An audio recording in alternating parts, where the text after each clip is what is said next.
What's going on, everybody? Welcome to IWC Spotlight. I'm your host, Nick Lendl, and maybe our most anticipated guest so far. I mean, what else can you say about this guy? He's two-time IWC heavyweight champion. He's perhaps the face of the company, if not one of the damn near most popular out of anybody I've seen walk through those doors. Jack Pollock, what's going on, man?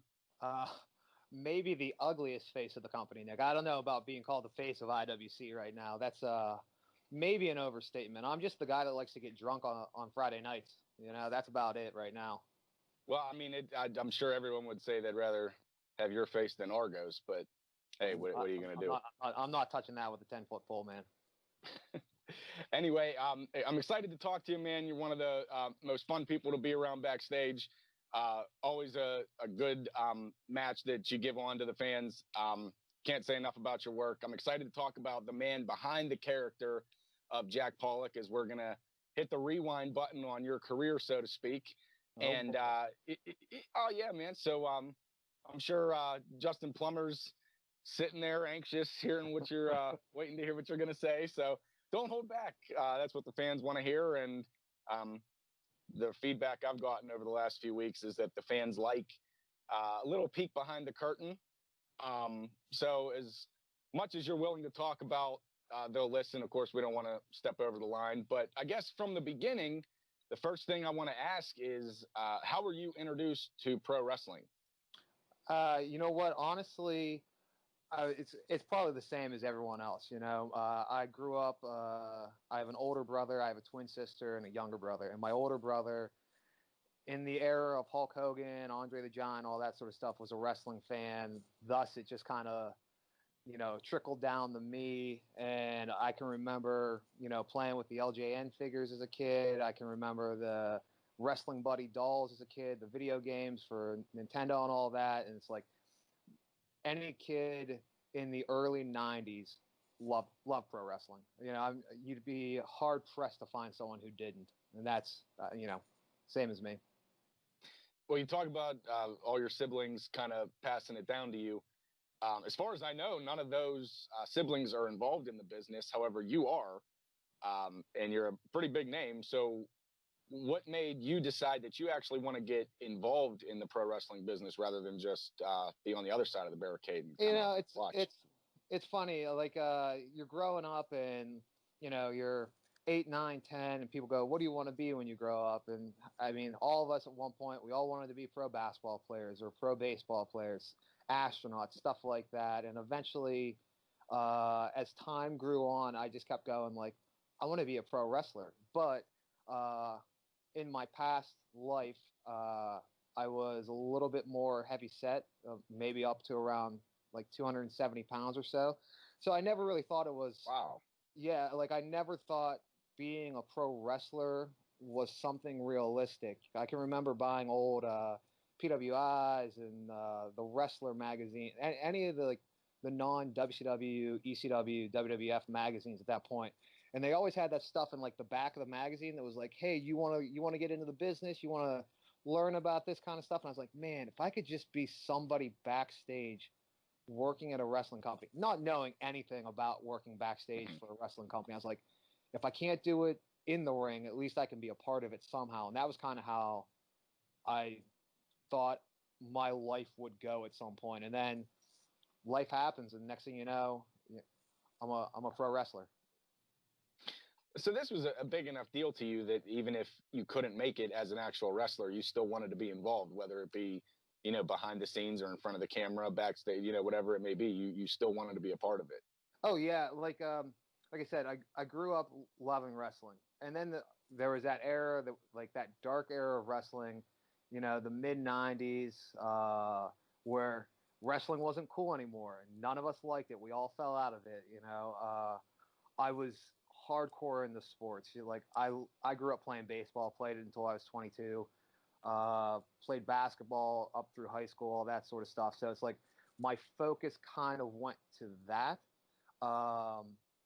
And then, of course, the weight gain and all that sort of stuff. And then once I got into shape, it was like, maybe this is something I can remember in high school going like, I'm going to be a pro wrestler. And everyone's like, yeah, okay, whatever. I was just like, you know what? I don't care what I accomplish, where I go, because all of us have this dream early on. Like, I want to main event WrestleMania someday. And like, two people do that every year. But to be able to say when I was 15, 16, 17, I'm going to be a pro wrestler someday, and then to climb the ranks of Pittsburgh, and to travel, out of country and go to a different state every week just to get to do this. It's such a cool feeling, even 7, 8 years into doing this still. And do you still run into some of those people from high school, college, whatever, that you said, I'm going to be a wrestler, and now they see you and you know what? It's they funny. kind of have to eat their words? I definitely don't look like I used to. I definitely present myself more homeless in a way. So when I go back to my hometown, well, I was hoping, you're playing baseball in high school and you don't have this bushy beard, man. I don't know. You might have developed faster than us, but I'll tell you what, I didn't have that kind of facial hair when I was 16, 17. I was able to rock a 5 o'clock shadow pretty early on in life, and I loved it. And I definitely, senior year in high school is when I grew my hair out long. And so, but like now, I don't really keep in contact with anyone from high school. Very few people actually know real life Jack, wrestling persona Jack, on social media. Like, I think only high school people are starting to find out about it now after all this time. And then college is one of those things. It's like I kept to a pretty small, close-knit group of friends, and I keep in contact with all of them. And I mean, they were supportive and believed in me, and they had my back the whole way through all that. Well, that's pretty cool. You talk about, you said that a lot of people from high school are just now starting to realize that you've done this and how far you've made it and everything. And that's actually pretty cool because, if this happened, 10 years ago, whatever it may be, and they're saying, oh, there's Jack Pollock. Oh, yeah, he actually is looking to do this. Oh, he actually is starting to wrestle. Versus now, it's not, oh, look, he's actually chasing it. Look, oh, man, he's won titles. He's traveled. He's worked for how many different promotions. Wow, he actually has done it.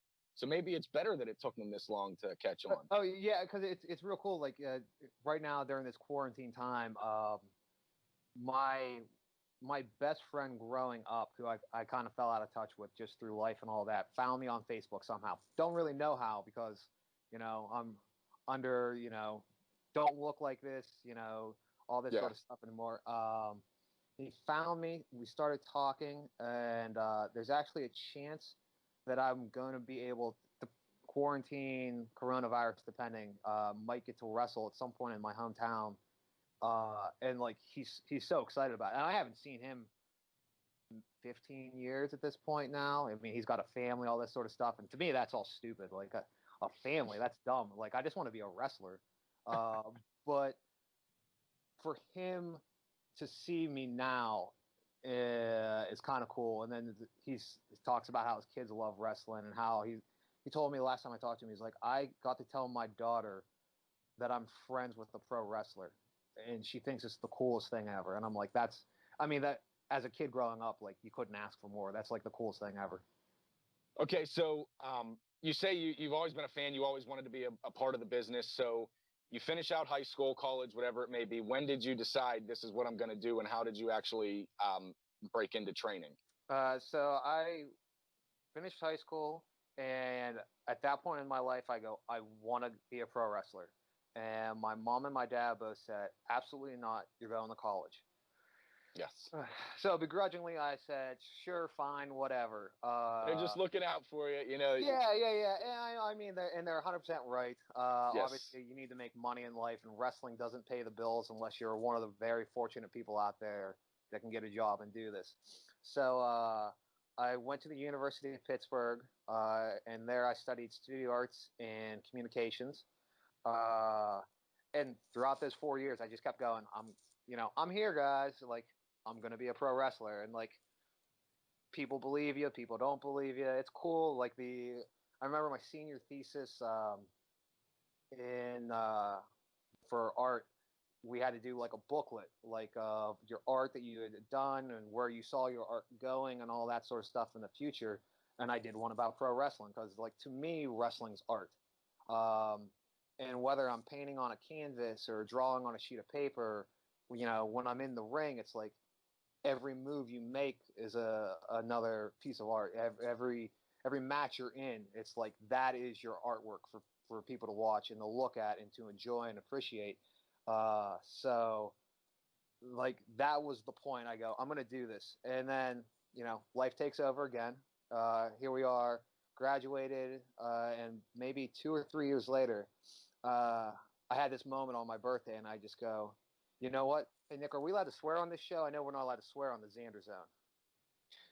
I mean, we want to keep it at a minimum. Jeremy can beep some stuff, like All right, I mean, all right, okay. we did have Hooven on, so I'm sure anything you say won't be as bad as anything that came out of Hooven's mouth. This so is coffee right now. I'm not drinking booze, so that's fine. So I had my birthday one year, and I can remember I looked at myself and I said, you know what? You're either going to do this or you're not. So like, shit or get off the pot. Like I had like that come to Jesus moment. And the next day I went to PNC Bank, and I said I'd like to apply for a loan for $5,000. And this was 2010. And lo and behold, I'm talking like it took 5 minutes. And they're like, okay, do you want that in cash? Do you want us to just put that in your checking account? And I was like, this is ridiculous. This is insane. I'm rich now. And I go, could you please put that in my checking account? Because at that time I was working 2 jobs, 40, 50, 60 hours a week, trying to save up. Wow. And so $5,000 in, I then went and got a Canadian money order, sent it to Lance Storm. At one point he said his May semester was all filled up, so I'd be able to do the September one. So I said, cool, I'm in. I'm going to do this. And maybe a week afterwards, he emailed me back and he said, if you want in May, there's one spot open. And this is legitimately, I want to say 3 or 4 weeks before that semester was going to start. And I said, yes. I go, book it. I'm in. I'm showing up. And then it's like the next day I'm trying to make all these plans. It's like, hey, work, I'm leaving for the next 3.5, 4 months. I'll see you. Hey, landlord, thanks for the last 3 years of housing me. I'm out of here. My twin sister picked me up and we went to my parents' house for Easter and got in her car. And I can remember I go, hey, Buffy, I got good news and I got bad news. And she just goes, you're leaving to be a pro wrestler. And I was like, holy like, we got that twin ESP stuff going on right there. I go, that's kind of cool. I was like, yeah, that's definitely what's happening. I'm leaving in a couple weeks. Got home, told my parents, did the same thing. Mom, good news, bad news. And first, her first thought was, you got your girlfriend pregnant. I was like, oh God, no, absolutely not. And then her second guess, it's so crazy. Her second guess, she goes, you're leaving to go be a wrestler. I was like, holy shit, how do you guys know this? This is crazy. I mean, but like at that time, it's like there was really nothing else. It's like I had immersed myself so much into pro wrestling. Like I went to WrestleMania. I sat 5th row at Madison Square Garden for WrestleMania 20.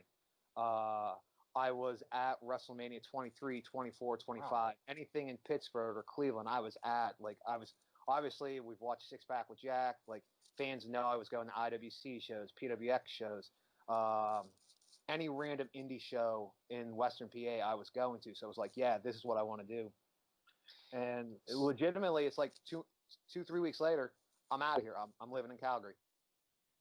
So you really went all in, man. That's wow. It's like I feel like you almost have to. Like it's a little bit different whenever you're going to travel outside of your hometown, your home state, or anything like that. It's like you're giving up your life for X amount of months to do something if you really want to do it. And I can remember the first day at Storm Wrestling Academy. It's like I showed up with, I want to say it was $3,700 Canadian in cash, handed it to Lance Storm's wife, and that was to pay for 3 months. You could do a payment plan if you wanted. And I just said, here's your money. I'm here for the next 3 months. Let's do this. Well, then they knew you were all in too. You know what I mean? If you well, either they knew I was all in, or they just thought I was an idiot that was giving them all that money and wasn't going to get any of it back. Well, you talked about, you were at all the shows, Western Pennsylvania. You were at WrestleManias, IWC, PWX. If you knew about these local promotions, and obviously back then and still now, you can train at IWC, you can train at PWX.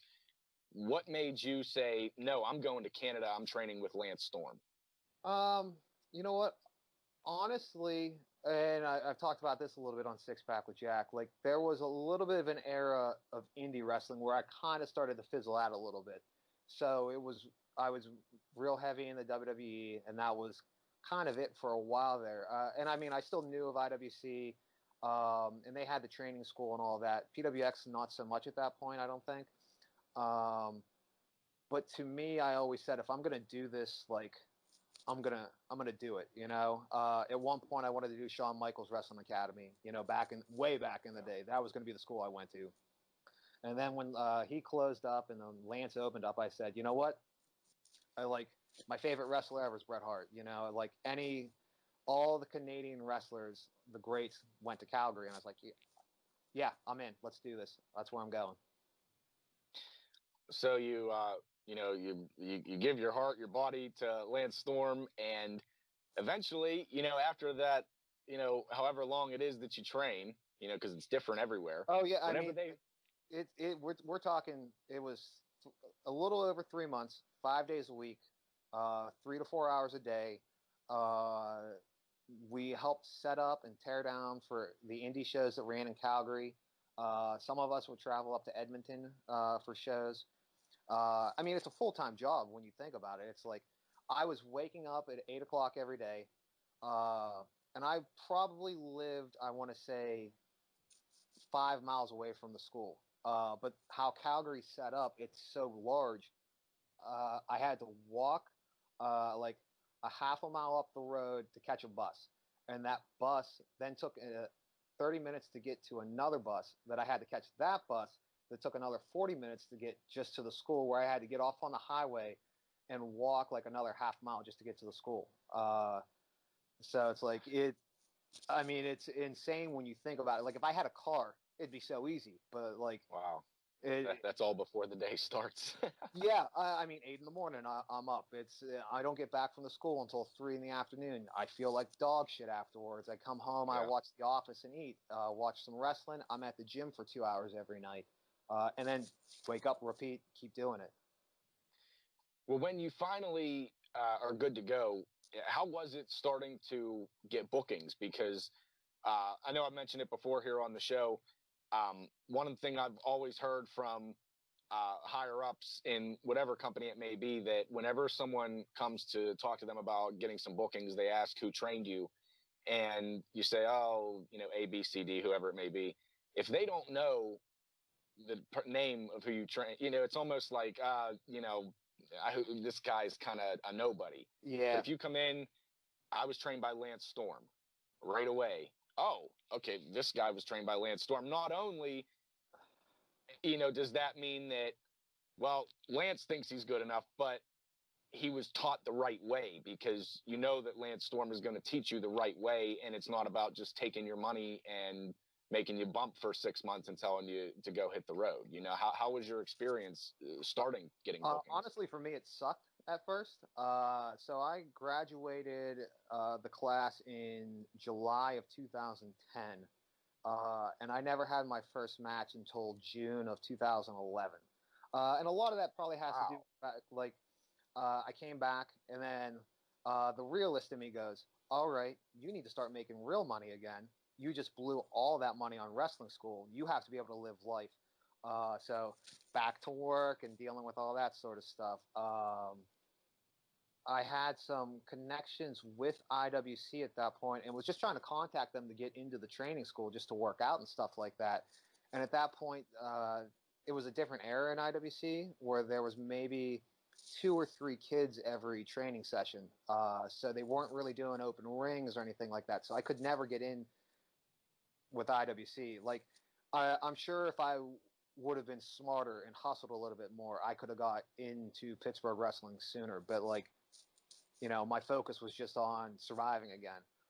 So it was, I want to say April 2011, I went out to a PWX show, and a buddy of mine told me, he goes, hey, Shirley Doe works out at PWX at this point, and I'm pretty sure he helps run the training out there. Talk to him. And so I went out there and I ran into Tony Johnson, who I'd known from working KSWA and stuff like that. And I talked to Tony, and I was like, "Who do I have to talk to get a chance around here?" And he took me backstage and he introduced me to Quinn Magnum. Talked to Quinn, told him about Lance Storm, all this sort of stuff. It's like I was carrying around Lance Storm's business card in my wallet for a year and a half. With his cell phone number, his home phone number, all this sort of stuff. Like I still have it in my wallet. Just like, hey, this guy is going to vouch for me. I'm not some shithead off the street that's lying about my training. If you want to call him, here you go.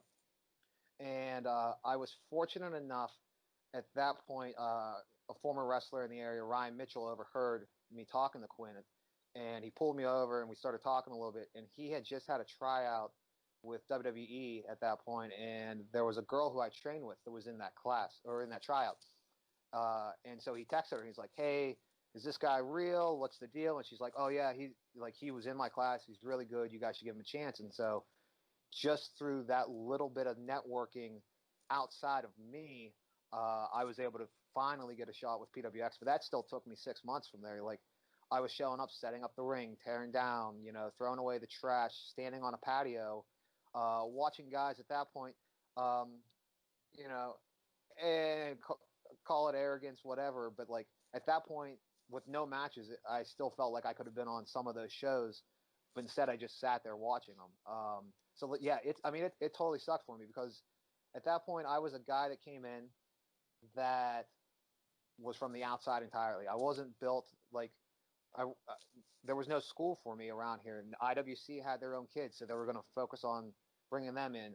PWX had their own school; they were focused on bringing their own kids in. And it's like Jack Pollock, like, you know what? Screw this guy. Like, he's got nothing to show us. It's like it's one of these things. It's like when you get out of college and they say you need 3 to 5 years experience for a job, and you go, "Cool. How do I get experience for this How do job? I do that? If Absolutely. you're not going to hire me or you're not going to give me a chance." And it was the same thing for me. It's like, how will you guys know if I'm decent and can do this or not if you're not even going to give me a look? And so, eventually I got the look and had my first match in 2011 at RWA against a masked man. It was actually Gory, but we can bleep that name out if we have to.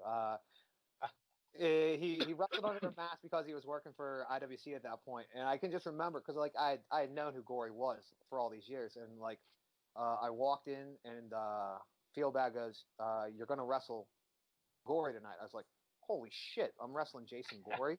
Like in my first match. I didn't tell him it was my first match at all, and like listened to him. It was maybe 11, 12 minutes. And you look back and you go, like, that match sucked, but, like, it didn't really suck. And at that point, that was the greatest match I would ever have. Like, I just kept telling myself, I was like, don't fuck up. Don't fuck up. Like, yeah. I don't care. Like, match 1, I don't care about my character. I don't care about my presence. I cared about executing moves right and not killing my opponent. And I did both of those, so it was a complete success. And that sounds like someone that was trained by Lance Storm. I'm worried about proving myself between the ropes before the character stuff comes in. That's absolutely. I showed up, ponytail, beard, much shorter beard at this point, kind of skinny, pale looking, black tights, black boots. I mean, plain Jane as you could be, no character. They go, "What's your entrance music?" I go, "I don't know, just play whatever." "Where are you from?" I go, "I don't know, just say whatever." I'm shitting my pants right now. I'm going out there to wrestle Jason Gory here in a second. Leave me alone. Well, eventually you came into your own, and eventually, after being brushed to the side, you were accepted into PWX, and you were a pretty big part of that company for a long time.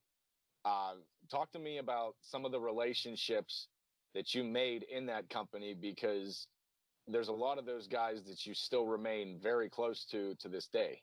Oh yeah, I mean, when I came into PWX, it was the roster was older veterans and a bunch of young guys, and like Peyton Graham was like the first guy that kind of took me under. I don't want to say took me under his wing, but he was like, "Hey, stick with me. I'll make sure you don't, rub anyone the wrong way or anything like that." And the funniest thing is, so I'm talking to Peyton when I first met him, and he tells me he's a Ghostbuster, right? And I was like, "Holy shit, my younger brother is a Ghostbuster too." And we start going back and forth, and he's like, "I know who your brother is, and he never told me about you." So instantly, I call my little brother. I was like, "What the hell?" I had another in with a wrestling company, and I could have been into this company maybe a year ago if you would have just been like, "Hey, my brother just got back from Calgary." He's like, "Yeah, I really didn't think about it." I was like, "Thanks a lot, dude. That's awesome." Well, hold on, back up. I know what you mean because I've talked to Peyton and I've Okay. been to some of these parades and stuff. For some of these people watch, what do you mean? You're saying, "Oh, he's a Ghostbuster." What the hell does that mean? Okay, so there's a group called the Steel City Ghostbusters, and I mean it's just what it is. We'll call it cosplay for the sake of cosplay. They build their own proton packs. They make their own jumpsuits. They're movie accurate. Like everything is exactly like what they did in the movies. And my little brother has been doing this stuff for years, along with Peyton Graham. They do the St. Patrick's Day parade. They do the Christmas parade. They do all these sort of things for charity and all this sort of stuff. And I'm just like, God damn it! Like, why didn't you just tell me all these years ago? And he's like, what? And my little brother doesn't care. Like, he's seen me wrestle live twice, I think. And like, he's just like, whatever, dude. Yeah, I was introduced to them at the Memorial Day parade in Lawrenceville, Okay. here in Pittsburgh. Yeah, so we were at the parade, and my cousin who was with us is a huge Ghostbusters fan. So it was funny at the end. She was meeting some of them and talking to some of them, and I'm like, wait a minute. I'm like, is that Peyton Graham? Because I think this was like last year or the year before. So this wasn't like a long time ago. So I knew Peyton at this point. So it's kind of, and I didn't, I don't really get involved too much with people's personal lives. So I didn't know he did this or was a part of it. So I thought it was really cool. Cause like you said, they're so accurate in their detail and they're movie accurate for sure. It's like, they have a real life Ecto 1 that they drive around in, it's insane. I love it. So you're in PWX, but eventually, whether it be political unfavoritism, whatever you want to call it, you fall out of favor and you eventually leave PWX. I don't know how personal this is or how much you want to let out and get this out to some of the people, but what happened there? I don't want to say I fell out of favor. There was, I mean, there's obviously in wrestling and in real life, wherever you work, there's cliques and politics and all that sort of bullshit. And it's just like, I always felt like I was a guy who just showed up and wanted to wrestle and have fun. Like, I was the guy that sat next to the monitor in the locker room every show and watched every match I could. I was the guy. You still are. Yeah. I mean, you still are. You still do that. I watch every match on the show, and I'll go home and I'll rewatch the show afterwards too. Things happened, and with my group of friends, and unfortunately, they all stepped away, and I was in the process of doing a story with Brandon Kay at that point, and I was just like, I want to do this. Like, it was a 2.5-year long story that Brandon Kay and I were telling. And like, Brandon Kay is one of the most respected guys, it's like in Pittsburgh wrestling. Like, Brandon Kay is, you announced his match against Super Hentai because Brandon Kay is like the first indie match you ever saw back when you were a kid. Am I right? Yeah, absolutely. I was going to bring that up because, this is obviously your interview, but the first indie match. Yeah, the first indie event that I had ever gone to, I'd only been to WWE events at this point. So when my friend says, "Hey, I got some tickets to a wrestling show," I assumed that we were seeing a big show, and we ended up going to an indie show. And this is like 98, 99, so this is pre IWC. So I'm not sure what company it was actually for, but in the intermission, Brandon actually brought me and my buddy in the ring, and we stood on the top rope, and we got some pictures with them. And up until I was actually in the business working for IWC for a year or two before I even realized who that guy was. Yeah, Mhm. and it's kind of embarrassing now, but I had the picture, and up until I started in the business, that was the biggest moment of my life, because I could stand in a real ring, and this guy was the reason that I fell in love with this. And if only I could just thank him for that. Well, then I realized who he is. I realized he's Brandon Kay, and we were reconnected, and yeah, love Brandon. So I can't say enough nice things about Brandon. So I can Yeah. definitely see why you wanted to finish that. Yeah, I mean that's what sucks about it. It's like if things would have been different, I mean, who knows if you'd be talking to me right now? But the way they went, I was like, I'm in here right now. I want to finish the story with Brandon. But I at that point too, I had wrestled everyone I could. Besides a few of the rookies that were coming up, even guys like Duke Davis and David Lawless and Lee Moriarty, like that was the new rookie core that was coming up, and I had wrestled all of them 2-3 times already, and I had won every title, told every story, whether I was a good guy or a bad guy, and I was like, man, like when this is over, what else do I have? And so I told him, I go, hey, like I'm going to step away eventually, and whether it's RWA or IWC or just looking for more outside work, like my time's coming to an end here. Just get ready for it.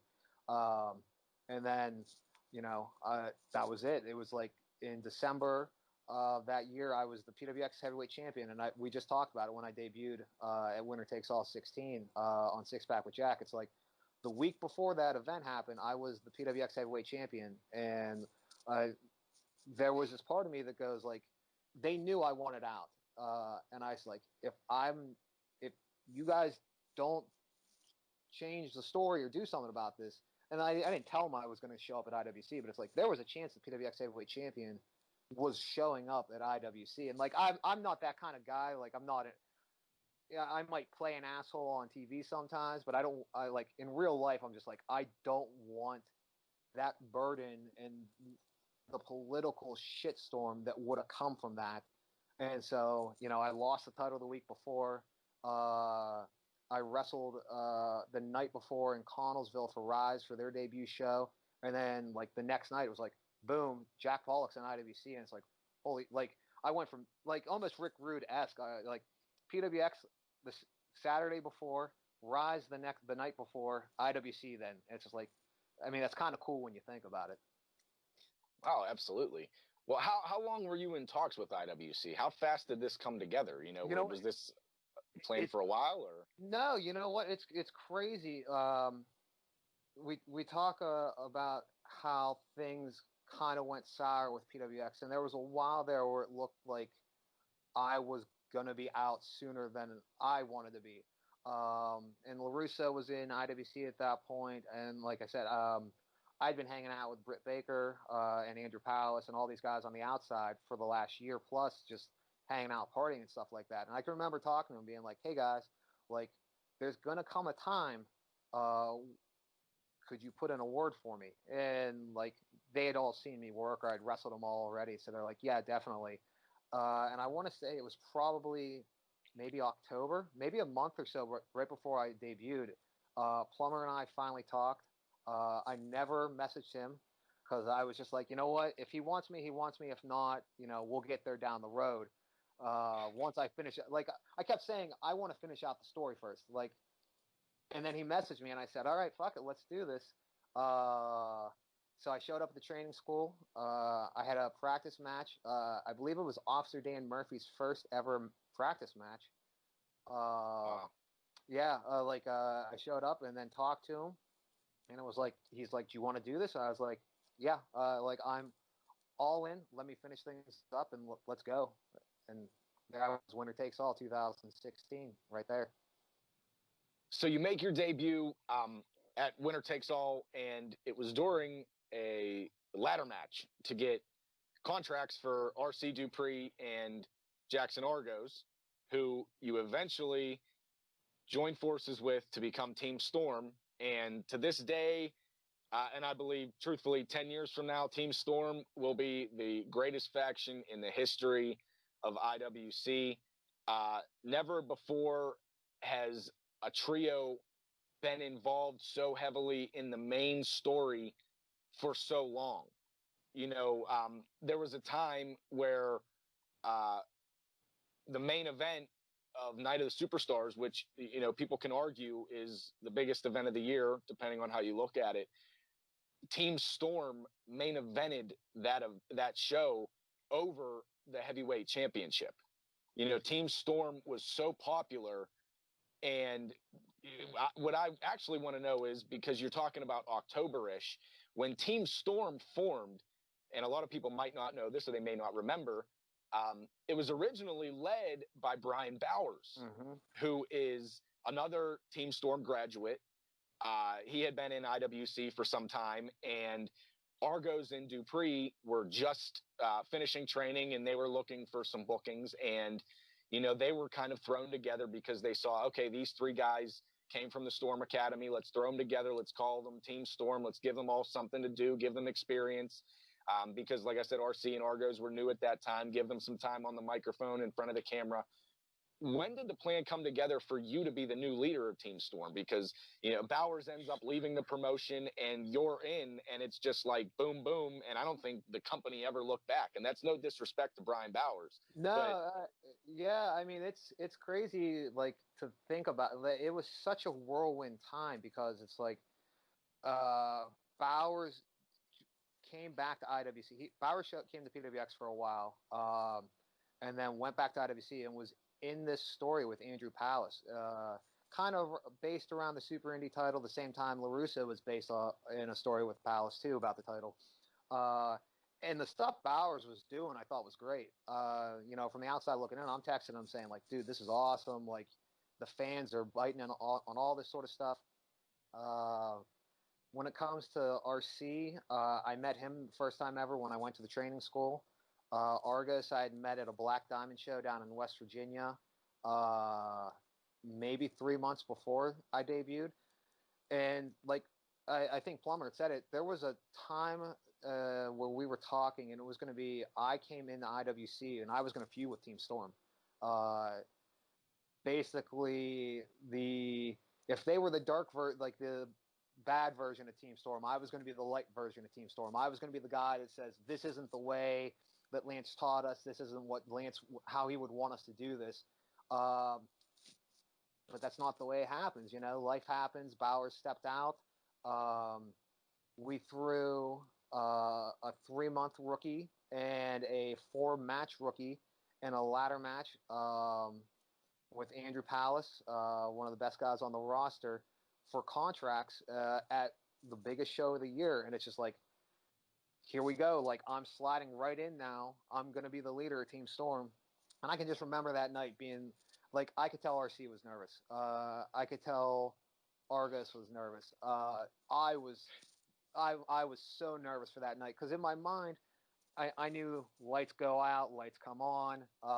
And in my head, I go, this is it. I'm really going to fuck this up. Like, I'm going to run out to the ring, smash my quad off the apron, blow it out like Vince McMahon at the Royal Rumble, and I'm going to be sitting there on my ass. Just sitting there on Yeah, and I'm just thinking, I'm just like, holy shit, the lights are going to come on. This is my moment. Like, you dream about this sort of stuff where you can make an impact and debut for a company you go to, and like, you're like, holy, like, this is going to jumpstart something really cool. And I'm like, I'm just going to be there on my ass like a dolt.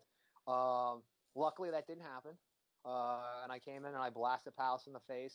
And then Team Storm, we get contracts, and the rest is kind of history when you think about it. It's crazy. Like, we never thought we'd be what we became at all. And you talk about that immediate impact. At that time, and still to this day, Andrew Palace is one of the top stars in the company. He's in main events monthly, it seems. You were thrown right into a feud with Andrew Palace, first time. And there are people that follow, indie wrestling all around the area, but there are those few people that just follow IWC. So they're seeing this new guy coming in, and he's immediately thrown into a feud with Andrew Palace, and you're off to the races. And that feud with Palace lasted for some time. Talk to me about that feud with Andrew Palace. The feud with Andrew Palace was pretty cool because it's a feud where you got two guys who probably don't care enough about their bodies that were willing to kill themselves every night we were out there. Like Palace and I did so much dumb stuff in some of those matches. Um, Hit each other so hard, and like it was just incredible because like Palace and I kind of were so different with our in-ring style, but somehow it works so well, like a yin and yang almost. From the debut match at Reloaded to the night before Night of Superstars at High Stakes with Ryback, all the way to the cage match with War Games. It's like Palace and I murdered each other in some of those matches, and I mean, I definitely felt a lot of that afterwards. Well, and what a lot of wrestling fans are into is unpredictability, and there was a lot of that in the Andrew Palace feud. I know there was a lot of fighting in the crowd out of nowhere, some serious moments too, where you had I think it was Aftershock in May. You had attacked Palace with a chair, and it looked pretty scary. Yeah, and I don't want to cut you off there, but it's crazy. Like, and we talk, like, I hate to keep saying, oh, we talk about this on Six Pack with Jack, but hey, everyone, if you're watching this, watch Six Pack with Jack Friday nights live on Facebook. That night at Aftershock, I believe Plummer was at a wedding that day, and like I attacked Andrew Palace, and out of nowhere, Plummer comes rushing out, and like we had a hockey fight almost, and it's one of these things, and I'm sure we'll talk about the Plummer feud and all that, but it's like that's the night the Plummer feud kicked off, and in no way did we ever think that was actually happening. It was just like, it's like, hey man, like I'm beating up the golden boy of your company. You should probably come out here pissed off. I'm ruining your main event, and he did, and like the crowd went crazy to see Justin Plummer. Like it's Vince McMahon and Bret Hart, in '97. It's Austin McMahon again in '98, and it's just like, yeah, like off to the races with the Palace feud, and then the Plummer feud and all that sort of stuff. And what was a real testament to you guys is it was believable. Those fans believed that you and Andrew Palace hate each other. And this isn't a wrestling storyline feud. These guys hate each other. These guys, it's more than championships. It's more than wins and losses. These guys want to kick each other's asses. And what's amazing to me is you were able to just go from that feud and bounce right into another feud. And if it was possible, like you said, after attacking Palace from behind to the point where the owner of the company has to come out, and you end up scraping it up with him. Was there anything that could be more believable than this feud with Andrew Palace? And then it's this hatred between you and Justin Plummer. It was just such a quick shift, and you actually ended up facing Plummer in the ring one-on-one. And I know you want to talk about that. What was it like to wrestle the boss? And it wasn't a wrestling match. You guys went at it, man. It was a fight. Oh yeah, I mean, like I said, that story, it starts at Aftershock. We never realized it then. And then we go to Winner Takes All in 2017, and I'm wrestling Darren De Niro for my contract because early in the night Argos wrestled Gresham, and I helped Team Storm keep their contract. So Plummer goes, your contract's on the line against De Niro, and I lose that match. I get fired from the company, so I'm gone. I show back up at the anniversary show and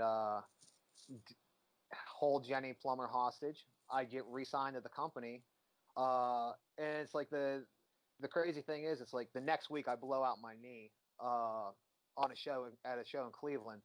So it's like I came back to IWC. We're full steam ahead. We're going to tell this really cool story. I'm going to beat the shit out of Plummer. Plummer's going to beat the shit out of me. And it's like, you blow out your knee. But it's like, nah, like full steam ahead. I don't care. We're going to do this. We're going to get there somehow. And it was awesome because it's like I get to wrestle Jack Swagger at Night of Superstars. My mom came to that show. My mom she saw me wrestle a few times at PWX. Finally came to an IWC show where she saw me wrestle Jack Swagger in front of 1,500 fans. So it's like, what a cool moment where I'm standing on the top turnbuckle and I look out and there's my mom, and I'm just like, that's awesome. I wrestled Titan. That one hurt a lot. We don't have to talk about that match. My sternum might be broken from that match still. And then boom, here comes Plummer's old running buddy, his frat buddy, Shane Taylor, a guy I'm quite familiar with, a guy who I have a 6-year running feud with at PWX, where he's left me bloody more than once in the Super Indy. Wrestle him, real cool match because Shane's awesome in real life and in wrestling, and Yeah. he's gone from a guy that I knew from RWA and PWX to Ring of Honor TV champion and all that sort of stuff. And then for me to get to wrestle him, like we're sitting backstage and it's just like it's like old times. Shane with me, all that, and it's just like, we gonna do this? It's like, yeah, we're gonna kill each other. And at that point, that was my first match wearing the knee brace because I had just gotten it. And he, like, not to pull away the curtains too much, but he's like, we can take it easy. And I go, Shane, absolutely not. I go, if you're going to hit me, you can hit me as hard as you can. If we're going to do stuff, I mean, he dropped me on my head a few times. Like, I took an ass kicking in that match. And then, boom, here comes Plummer out after that match and says, it's going to be a street fight, you versus me, threat level midnight. And it's like, all right, you dumbass. Like, if this is what you want, we're going to get there. And we're here we are, It's like, never in my wildest dreams, and I guarantee you in Plummer's mind, did he think when some tall, homeless goof schmuck showed up at the training school in October 2016, 2 years later, he's going to be wrestling him in a no-holds-barred street fight. But, we did it. And I'm real proud. That's one of those matches I'm real proud of. I keep on telling Plummer, it's like, we have to do threat level midnight for Six Pack with Jack. And he's like, I think we're kind of holding off on talking a lot about that match until quarantine's over and we know Six Pack with Jack's done and I have to go to, like, rehab for all the drinking I've been doing. Just know I've never been in more pain. Well, the 2 out of 3 falls with Wardlow match, I was in excruciating pain. The pain I was in after the match with Plummer was very, very intense. But props to Plummer. He hung in there for 18 some minutes with me. I punched him real hard a bunch. I kicked him in the skull so hard. I guarantee I concussed him. And at the same time, I mean, he was laying everything in on me. Like, I took thumbtacks to the skull and, kendo sticks, and I got my chairs and all that sort of garbage. So it's like, it was a cool match for sure. And that's all in addition to your blown out knee that yeah, was just... the thing is, like, you can go back and rewatch that match on the IWC network. And Plummer does that dive early on in the match and the crowd goes crazy, and you can look over and you just see my knee, like I'm grabbing onto my right leg because I bent backwards on it. And Potter comes over and he's like, "Are you okay?" And I go, "God damn it, Potter!" I go, "Don't worry, we're gonna get through this." And it's like, Potter goes, "All right, dude." And he, like, my knee was killing me at that moment and the rest of the match. Well, so you think, okay, I get through the match. Now let's get this knee fixed. Nope.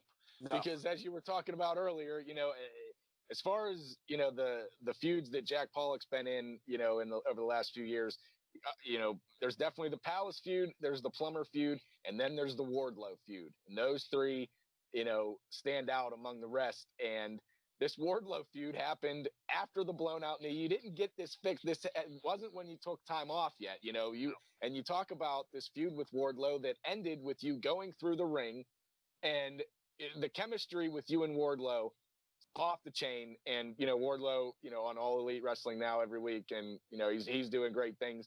But talk to me about that feud with Wardlow, because for somebody, like, it's just, to me, to see somebody go from feud to feud to feud and just be at the top of the card, every story is just so intriguing and everyone is so enthralled in the story, is really unprecedented, especially in indie wrestling, because a lot of times indie wrestling is just matches thrown together, names brought in to draw a crowd. But this Wardlow story was just that. It was a story. Talk to me about the Wardlow feud. Yeah, I mean, like, I've definitely been real fortunate to be able to tell really cool stories with a bunch of talented people. I can remember when I blew out my knee, I never got it looked at for 2 months. I just kept wrestling on it and wrapping it real tight and taping and all that. And then when my doctor told me, he's like, "Yep, this is blown out. This is torn, XYZ." He's like, "You need surgery." And I go, "Cool." I go, "Can I keep wrestling right now?" He's like, "I wouldn't recommend it." I go, "Well, can I get a knee brace and I'm just going to keep doing it?" And he's like, "You're going to get a knee brace today. Don't worry about that." He goes, "I wouldn't wrestle." I go, "All right, well, we'll talk later on about this, but like, I'm going to keep doing this right now." So it's like, yeah, finish up the plumber story, and here comes Wardlow. We're inside of a steel cage. And it's like, Wardlow's a monster. I mean, Wardlow, he he beat the shit out of me in that steel cage match, where ripped up my back. He powerbombed me into the cage. He lawn darted me into an exposed turnbuckle, chair shots, etc. I took a Wardlow driver off the top rope, like without the ring breaking, and that hurt. Oh my god, that was like the worst pain ever, because it was just such a thunk. And it was, you have two big dudes, Wardlow obviously a lot bigger than me, but I'm willing to die, and Wardlow's willing to kill me.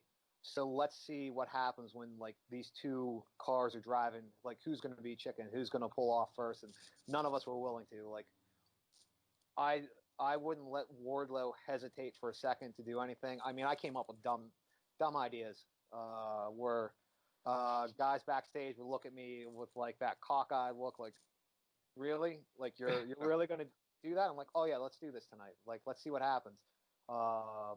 You know, I'm taking thumbtacks in the mouth with the super kick. You know, into a power bomb on the thumbtacks, into a Wardlow driver on the thumbtacks, into getting thrown through the ring, and you just go like, Jesus Christ, like. But at that point, like, I had known at that point, like, things were coming to an end. Like, physically, I didn't know how much longer my knee could hold up for the stuff I was doing, even though I had scaled back my schedule a ton. Mentally, the pain was definitely catching up, where it's like I definitely needed a break. So how cool of a way to go out than just to have Wardlow, you know, basically bury you, you know, in the middle of the ring by throwing you through the goddamn ring. It's like, you're not going to see that on an indie show, you know? No, and the video went viral, and it was, you know, on all kinds of wrestling websites. It made the Sun in Canada, you know, which was unbelievable. Like, a few days afterwards, I got my phone is blowing up. I had some wrestling websites like DMing me on Facebook and Twitter and stuff like that, asking for interviews. I have people shooting me links, like the UK Sun has written an article about you going through the ring. You know, this the UK Sun. I think I said Canada. My bad. But like, all these different like websites, like real websites, not just like, you know, a fan who watched the show and was like, yes, holy shit, Jack Pollock got thrown through the ring by Wardlow. It's like legitimate websites, and then wrestling websites are all talking about this moment, and it's just like, wow, like, in the 20-year history of IWC, like, we were able to create a magical moment that will probably go down until something else cool really happens, and something cool will always happen. But it's like that fans are going to remember for a long time. So for me, who was a fan of IWC growing up, to then make these kind of moments and tell these kind of stories that people are going to remember, like, you know, someday there's going to be a kid. I tell the story all the time. The first IWC show I went to was Jimmy Vegas versus the Sandman for the title at Hyman Hall in Butler. And it's like, Jimmy Vegas was one of my favorite wrestlers. CJ Sensation, Shirley Doe, Troy Lords, all those guys in the 2002, 2003. Like, these were my favorite wrestlers. You know, to think sometime down the road, when my body's broken down and I can't do this anymore, or I'm dead or whatever, there's going to be some kid who's wrestling that will be talking someday going like, I was live the night Jack Pollock got thrown through the ring at Court Time Sports Center, and that's the night I knew I wanted to do this. Like, that crazy son of a bitch put his body on the line all the time and just to do this. And he's like, that's why I'm here now. It's like, that's cool. It's just the way it goes where it's like, you're a fan, you're a wrestler, you're creating moments. Someday I won't be there, but a fan now will be like, that moment made me who I am now. It's like, yeah. That's so cool, man, because I mean, I've known you for a few years now, but I've never, and obviously if you're in this business and you've been doing it as long as you have to have a passion for it. But I never realized, how big of a passion you do have for this. You're talking about not just, oh, it was so cool, man, I went through the ring. You're talking about creating stories, and you're talking about creating moments, and you're talking about kids in the crowd remembering that night. I earned a lot more respect for you now because to me, my favorite wrestler is Edge of all time. And it's not because of how good or bad he was in the ring or what he's done or how long he's done it. To me, it's because when Edge was 8 years old, he wanted to be a wrestler and there was no plan B. He just packed up his shit and became a wrestler. You know what I mean? And he's still doing it. And I like seeing guys like that succeed versus guys that just come in that are 6'5" with, Hulk physiques that just skyrocket to the top. You know what I mean? So anyway, I'm done putting you over here. So we talk about your knee. It needs to be fixed. You can't wrestle like this forever. Did you plan before this match with Wardlow? Okay, after the whole Wardlow thing, I think it's time to start thinking about, taking a break for a little bit. Or was it once that match with Wardlow happened and you realized how positive the reaction was, then did you think, okay, I'm satisfied, I've left a mark, I can take a break, and if for some reason I can't come back, I'm okay going out like that? Which way was it? Realistically, in some ways, my health insurance played a big role. So I definitely had to continue to wait for knee surgery just to make the surgery a little bit more cost effective on my end. And I never really thought I wouldn't come back. Like, even if my leg would have fallen off, I probably would have tried to figure out a way. I would have come out and you'd see Jack Pollock walking and never run in the ring again, but I'd still be trying to do this. I knew that sooner than later I was going to have to get things fixed. And at that point, dropping the title to Wardlow, it was all right. Let's worry about Jack the person and less of Jack the wrestler. Let's start looking into this a little bit more. And it was never, let's leave a mark on the business that people are going to remember. Because, I can remember Chris messaged me when all the buzz was going on, and he said, he goes, if you have to get your leg cut off and get a robot leg put on, you should keep wrestling right now. And I'm just like, Chris, I can't keep doing this right now. Like, I'm dying. Like, I'm hunched over in real life in so much pain because I can't bend my knee right now. And so, like, yeah, I just go, like, I have to get out. I have to worry about Jack the person for once and not just what I'm doing in the ring, which kind of sucks. Well, we've talked about, three of your biggest feuds over the last few years, and by your side through all three of those feuds was Team Storm, was Argos and Dupree. It was the three of you together through those few years. And you have to take a step back, you have to take a break. And with that came the breakup of Team Storm. And how did you react to that? How did you think that was going to go? Were you for that? Were you against that? And what was it like to now be broken away from these guys who a lot of people don't realize it's not just on screen, a lot of times, because especially on the indies, they don't want Jackson Argos. They don't want RC Dupree. They don't want Jack. They want Team Storm. Mm-hmm. So a lot of bookings you're taking together. So you're on the road together. You're eating together. You're wrestling together. You're brainstorming everything with each other. what was it like now after these 2 or 3 years together to finally, say, okay, guys, this is it. Now we're kind of going our separate ways. Yeah, I mean, it definitely sucks. It sucks because like if I had my way, I mean, I'd still be friends with those guys. We'd still be doing this together.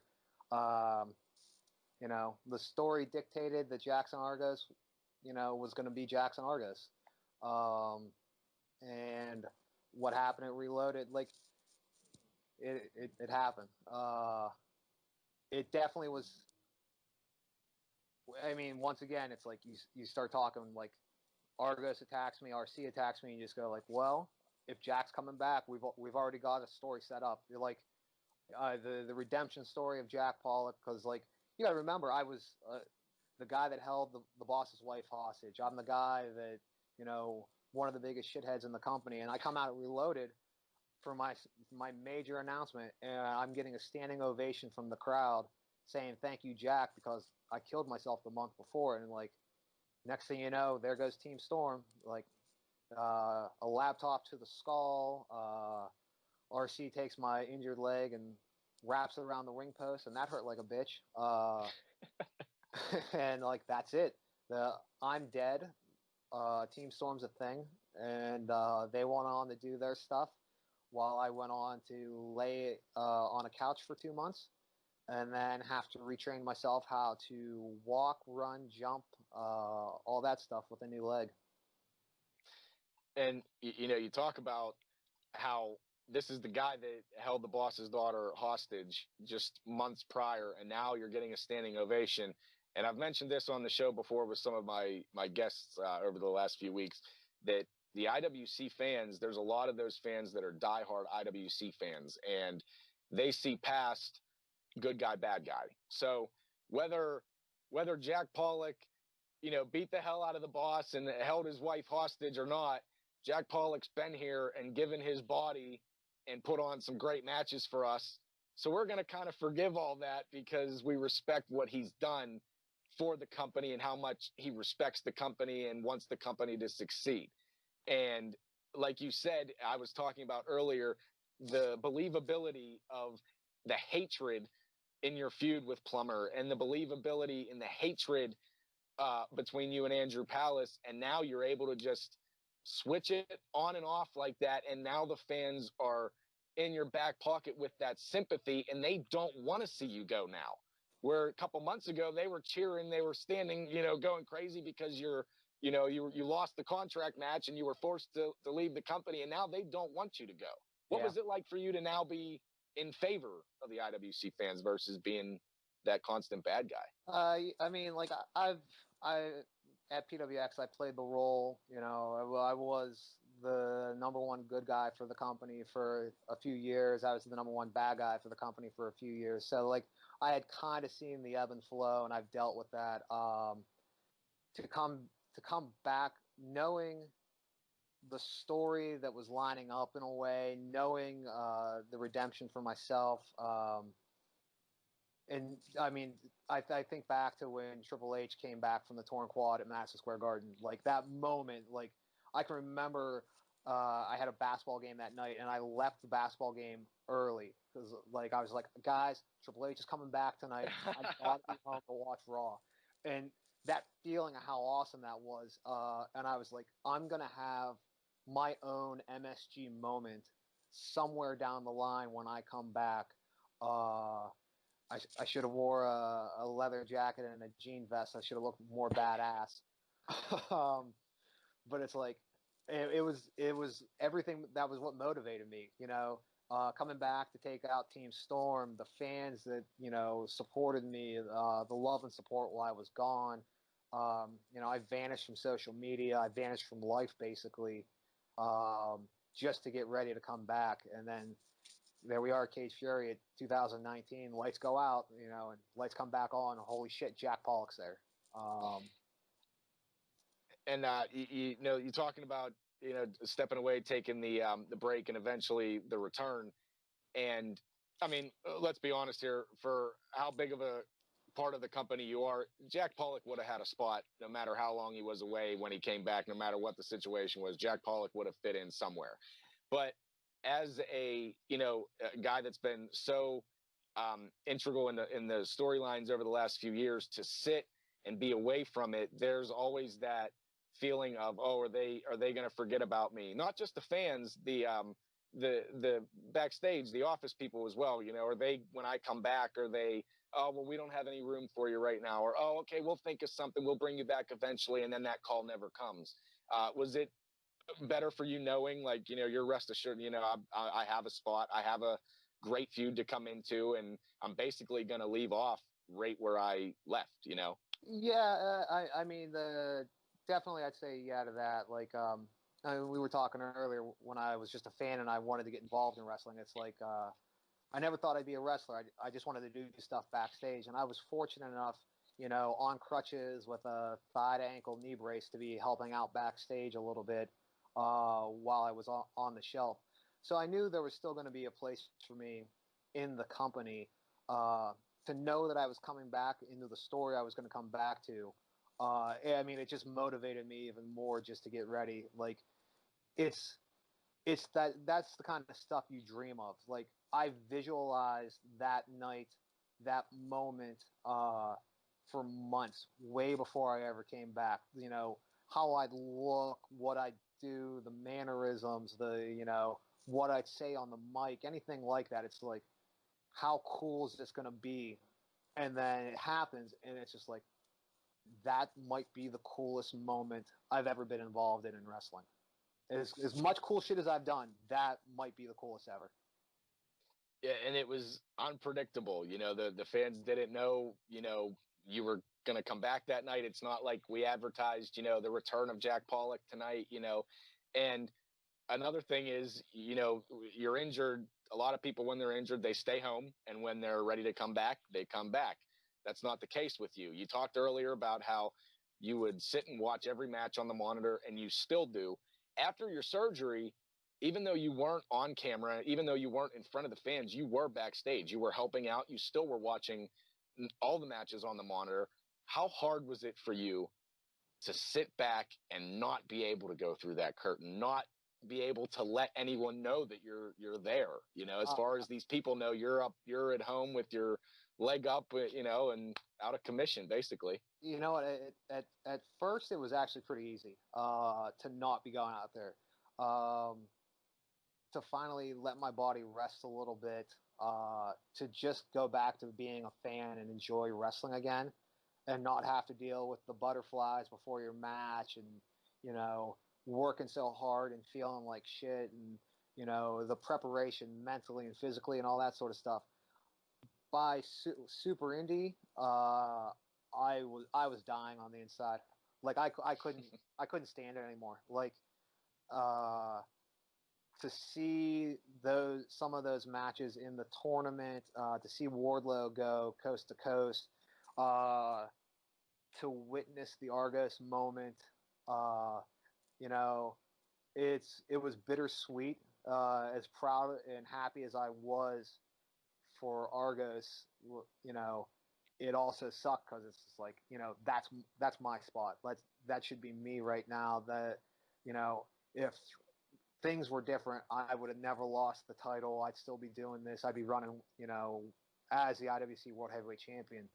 So, like, yeah, it grew harder and harder to sit on the sideline, for sure.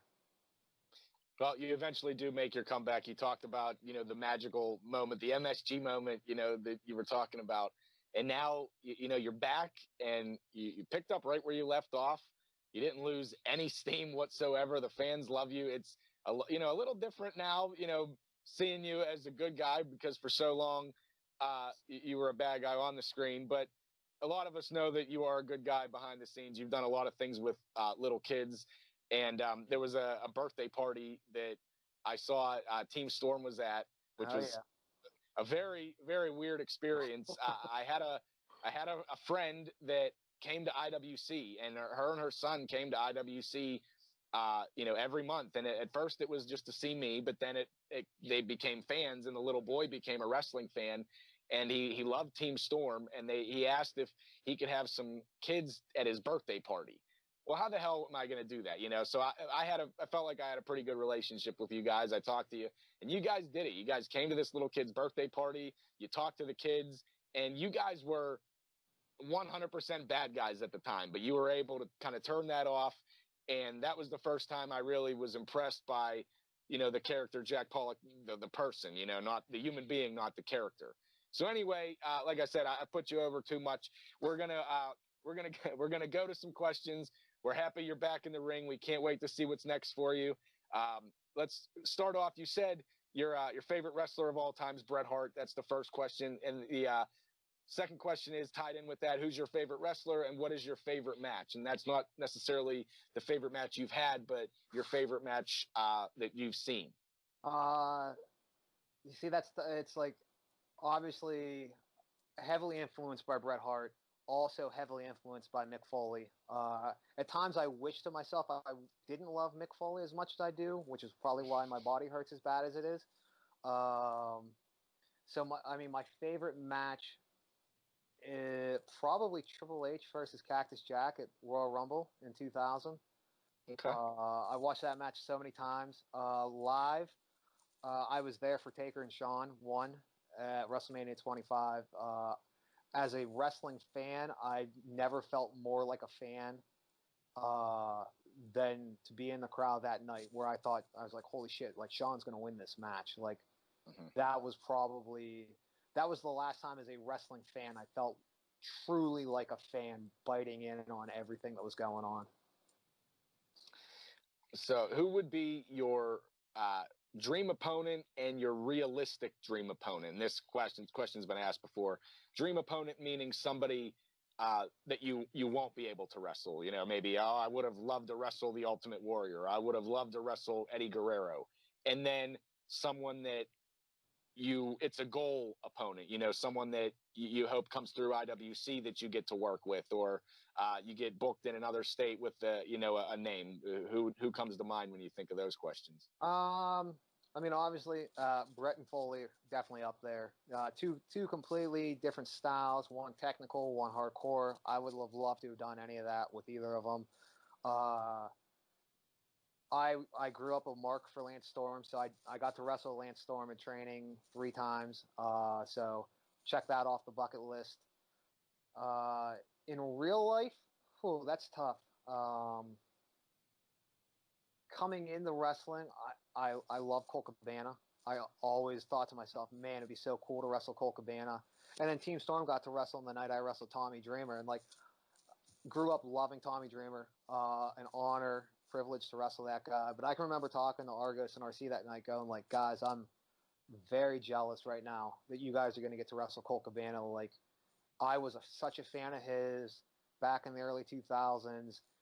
Fan of his as a wrestler. I was like, man, that would be so cool to do that. So he's definitely up there. I've been lucky to wrestle, Ryback and Jack Swagger, Abyss. I've been in the ring with Ricky Steamboat, all these kind of guys. So it's like, at some point, other than wrestling Hulk Hogan or Sting or these kind of guys, like, I want to wrestle anyone. It doesn't matter. Well, at this point, whether it be PWX, IWC, whatever, what do you think is the biggest or most defining moment of your career? Wow, that's tough. I've been, you talked about, like, I went story to story to story at IWC, and I did that at PWX too. Like, I was so fortunate. The chase for my first title at PWX was a year in the making. The Brandon Case story's up there, 2.5 years in the making. I feuded with Gory, for 6-7 months. Shane Taylor. I feel, honestly, and this better not give him a big head, probably the Plumber story, the Plumber match. Cut this out. Yeah. Production team, splice this off. We'll just... No, I'm just kidding. Like, to go into that match as messed up as I was, but to be able to tell that story Like it's easy to go out there and wrestle Andrew Palace or Wardlow or Shane Taylor or any of those other guys I've talked about who are pro wrestlers who have trained and done this. To go out there with a guy who's never stepped in the ring before, on one challenge. Yeah, I mean, like I put all the. I'm sure he felt so much pressure going into that match.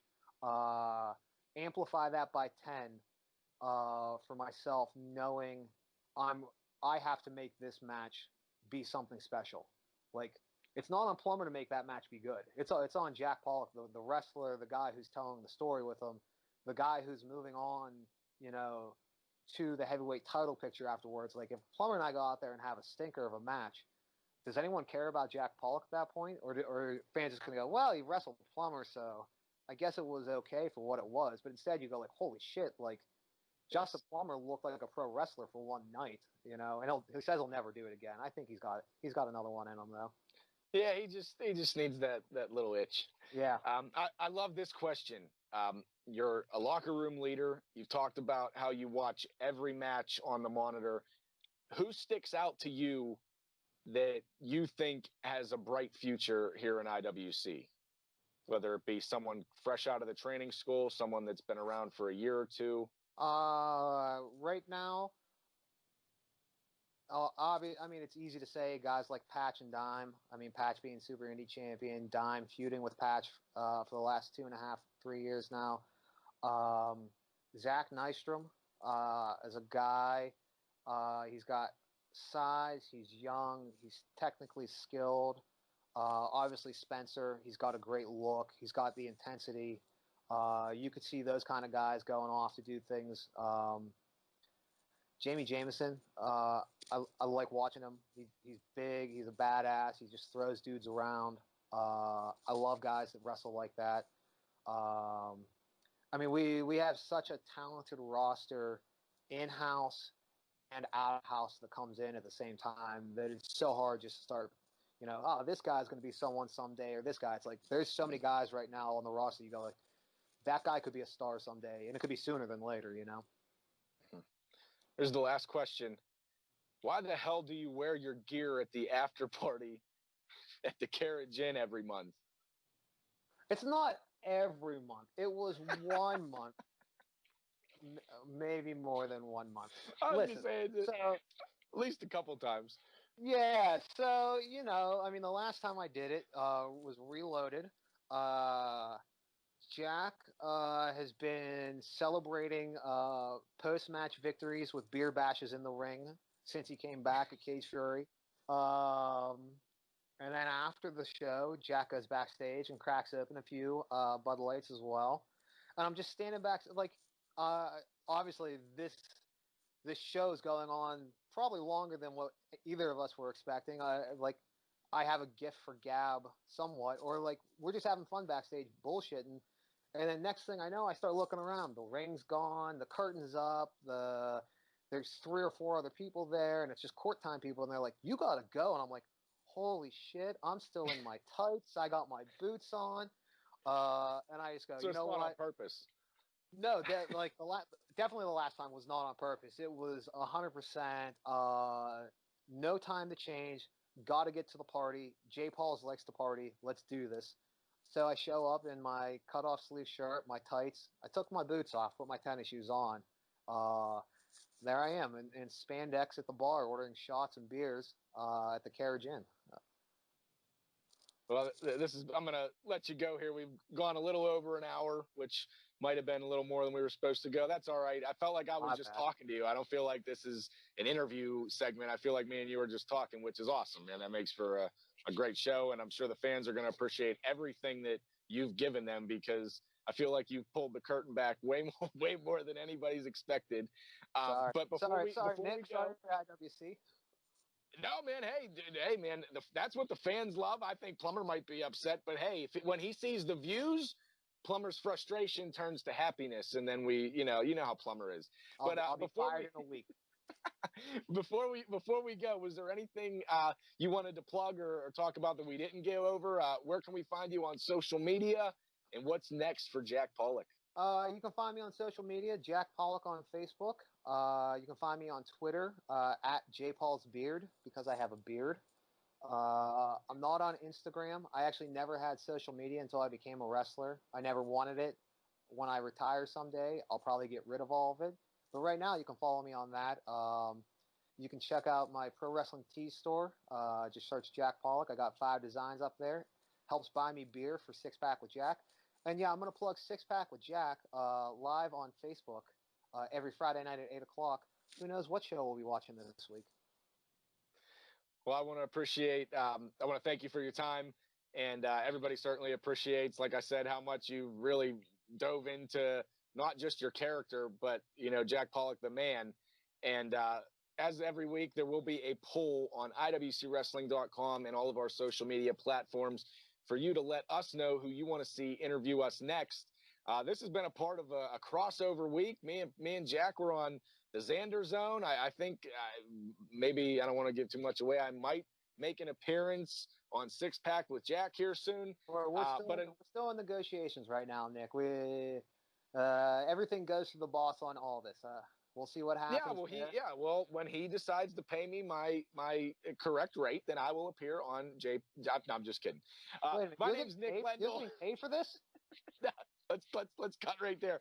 My name's Nick Lendl. I want to say thanks to 2-to-1 Media and my guest, former 2-time IWC Heavyweight Champion Jack Pollock. You can bet your ass he's going to be a big part of the company when we do finally come back after this quarantine. Thank you very much for watching, everybody, and we'll see you next time. Good night.